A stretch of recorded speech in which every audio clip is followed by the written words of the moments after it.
Let's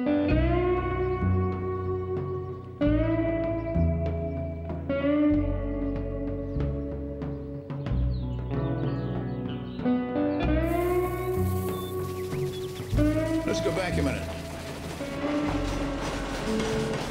In those days, we couldn't see anything, just like an ocean of grass, and no roads, and just prairie trails.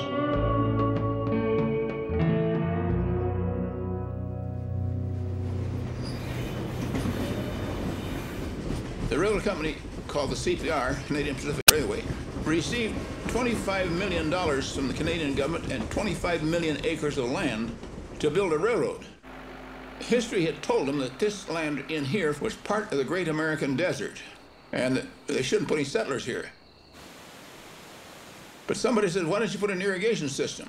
And oh, they did a wonderful job of advertising. For instance, they said, all you had to do was come up here and buy a quarter of land, put down a first payment, break up 100 acres, you could pay for your land in 1 year. Well, you should see how the people came up. You'd thought there was a gold rush. And they didn't have pivots and sprinklers and wheel move sprinklers, and they had to do it with a shovel. Economic conditions were good in 1917, 1918, 1919. But in 1920, everything went down. Agriculture is up. It has its ups and downs. It has more downs than it has ups.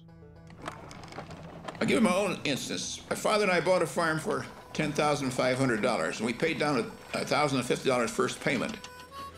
And then we had a good crop.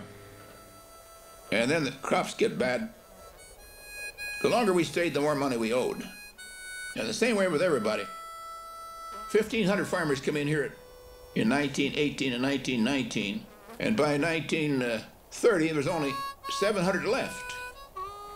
Most of them had families.